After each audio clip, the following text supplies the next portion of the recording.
उद्या संध्याकाळी नव्या सरकारचा शपथविधी पार पडणार आहे। मात्र कुणाच्या गळ्यामध्ये मंत्रिपदाची माळ पडणार हे अद्यापही निश्चित झालेलं नाहीये। आणि याच पार्श्वभूमीवरती शिवसेनेच्या आमदारांशी संवाद साधलाय आमचे प्रतिनिधी पंकज दळवी यांनी। बघूया। घटिका समीप आलेली आहे, ज्यासाठी केला होता अट्टहास मंत्रिपदाची शपथ कोण घेणार? अब्दुल सत्तार आपल्याला। अब्दुलजी, देवेंद्रजी पुन्हा आले, अब्दुल सत्तार पुन्हा येणार का? काय धाकधूक आहे? तुम्ही काय सगळे एकत्र आमदार बसलेले आहात? नाही, काही धाकधूक नाहीये।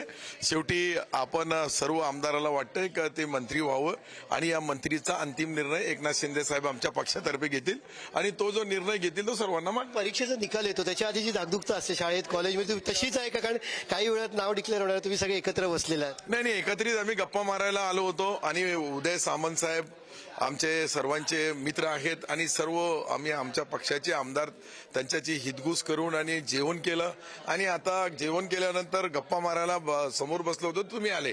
निश्चित तुम्हाला ही आज बाजूच्या खरं म्हणजे सर्वात जवळचे जे आहे, जवळचे म्हणजे घराच्या बाजूला घर असलेले आदरणीय उद्योग मंत्री उदय सामंतजी आहे, मुख्यमंत्र्याचं घर बाजूला आहे, त्यांच्या घरी इकडे आलो तर तिकडेही आलो। बाजूला बैठक चालू। आणखी आमदार आपण सर, उत्सुकता आहे का? तुम्ही सगळ्या आमदारांना ऑब्झर्व करताय, इकडे गप्पा मारताय, कुठे धाकधूक दिसते? कारण शेवटी निकाल लागलेला आहे, मंत्री कोण होणार? आपल्या बाजूला बसलेला आपण सगळे कोणीतरी मंत्री होणार आहे, धाकधूकता उत्सुकता आहे का?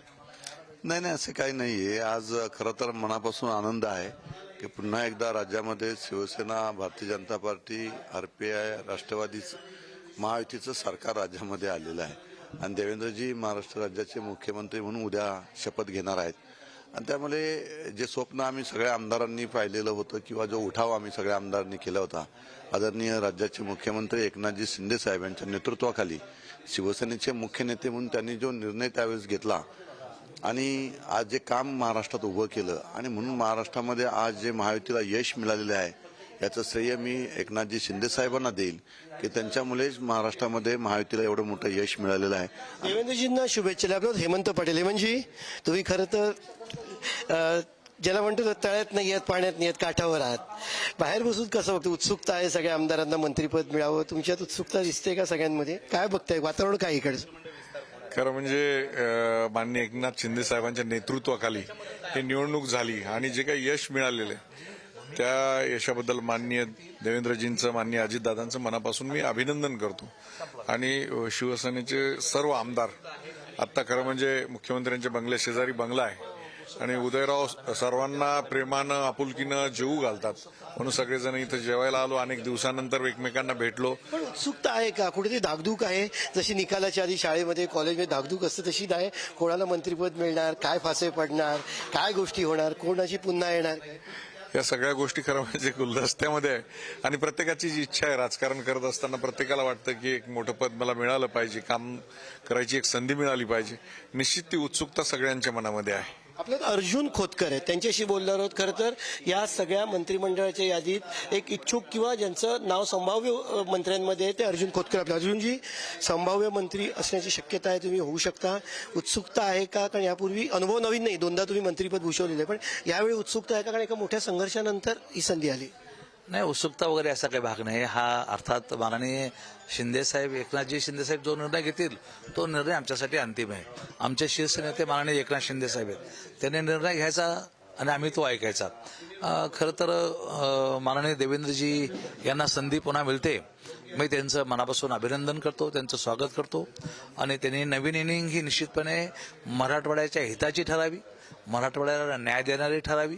मराठवाड्याच्याच भूमिपुत्राला मंत्रिमंडळात घ्यावं अशी इच्छा आहे का? अर्जुन खोतकर यांची वर्णी लागावी अशी एक इच्छा आहे? नाही, माझं पूर्ण होऊन द्या। मला असं वाटतं की मराठवाड्यात आमचे प्रश्न आहेत, सिंचनाचा प्रश्न आहे, आमचा बेरोजगारचा प्रश्न आहे, आमचा त्या ठिकाणी उद्योगाचा प्रश्न आहे, आमच्या त्या ठिकाणी अनेक प्रश्न आहेत। हे प्रश्न मार्गी लागली पाहिजेत ही निश्चितपणे रास्त अपेक्षा माननीय एकनाथजी शिंदे आणि देवेंद्र फडणवीस। मनापासून धाकधूक आहे का थोडी? कारण काही वेळातच नाव कोण काय घेणार, तुम्हाला रात्री फोन येतील? नाही, अशी धाकधूक वगैरे कुठल्या प्रकारचे नाही। सुहास बाबरांशी बोलूया, नवीन तरुण आमदार आहेत, पहिली टर्म आहे। सुहासजी, या सगळ्या वातावरणात तुम्ही नवीन आहात, पहिल्यांदा या सगळं अनुभवत आहे, काय वातावरण आहे, कसं अनुभवत आहे, काय सांगाल? सगळ्या आमदारांचे चेहरे पाहून काय वाटत होतं तुम्हाला? नाही, निश्चितपणे म्हणजे यापूर्वी जिल्हा परिषद पंचायत समितीला काम करणं वेगळं, पण आता ह्या सगळ्या वातावरणामध्ये मला असं वाटतं की ह्या सगळ्या मोठ्या नेत्यांच्या बरोबर अनेक गोष्टी मला शिकण्यासाठी मिळतील आणि ह्या सगळ्यांचे चेहरे पाहता किंवा ह्या सगळ्यांचं बोलणं पाहता निश्चितपणे अनेक गोष्टी मला राजकारणामध्ये आज शिकायला मिळतील असं मला वाटतंय. राजकारणात शिकायला मिळतील असं वाटतं. आपल्यासोबत भरत गोगावलेत, आपण त्यांच्याशी बोलणार आहोत. भरतजी, ज्यासाठी केला होता अट्टहास, मंत्रीपद अगदी आता ज्याला म्हणतात डोर स्टेप असं वाटतंय तुम्हाला येईल किंवा लगेच ती दारं खुल्ली होतील? पहिला उद्या मुख्यमंत्री उपमुख्यमंत्र्यांचा शपथविधी होऊ द्या. तो झाल्यानंतर मग जो का आम्ही अधिकार आमच्या शिंदे साहेबांकडे दिलेला आहे ते शिंदे साहेब जो ठरवतील ते आम्ही स्वीकार. पण देवेंद्र फडणवीस आता मुख्यमंत्री पदाची शपथ घेणार आहेत, एकनाथ शिंदे हे उपमुख्यमंत्र्याची शपथ घेणार आहे, नक्की आहे का? तुमच्या भावना काय ते? आमच्या सगळ्यांच्या भावना आहेत, साहेबांनी ते घ्यावं आणि ह्या आमच्या सत्तेच्या प्रक्रियेत राहावं की जेणेकरून जे काय साहेबांनी जो जो शब्द दिलेला आहे जनतेला तो सत्तेमध्ये राहून पूर्ण करता येऊ शकतो. एक अगदी मनापासून प्रश्न, जेव्हा तुम्हाला मंत्रिपदाविषयी विचारलं जातं तुम्ही ती विनोदानी गोष्ट घेता, हसत खेळत ती गोष्ट टाळता, पण आता खरंच वाटते मंत्रिपद आता आलं पाहिजे तुमच्याकडे, महाडला प्रतिनिधित्व मिळालं पाहिजे मंत्रिमंडळामध्ये, काय वाटतं? असं प्रत्येकालाच वाटतंय 100%. आणि आमची तरी 4थी टर्म आहे आणि रायगडला यावेळेला प्राधान्य मिळेल हे आम्हालाही खात्री आहे आणि साहेब त्याचा विचार करतील, कुठेही अडथळा येणार नाही असं मला वाटतंय. आपण बघितलं सगळे आमदार जे आहेत ते वर्षा बंगल्याच्या बाजूला मुक्तगिरी बंगला आहे त्याच्यामध्ये सगळे आमदार इथे बसलेले आहेत. मुख्यमंत्री पदाची शपथ घेणारे आमदार जे आहे मंत्री जे देवेंद्र फडणवीस त्यांच्यासोबत एकनाथ शिंदे आणि अजित पवार यांची बैठक सुरू आहे. कुठेतरी आमदारांच्या मनात दागदुख आहे की कोण मंत्री होणार, कोणाच्या गळ्यात मंत्रिपदाची माळ घालणार, आणि सगळे इथे बसून या गोष्टींची चर्चा करतायत. कॅमेरासोबत प्रकाश भोईसोबत पंकज दळवी, पुढारी न्यूज, मुंबई.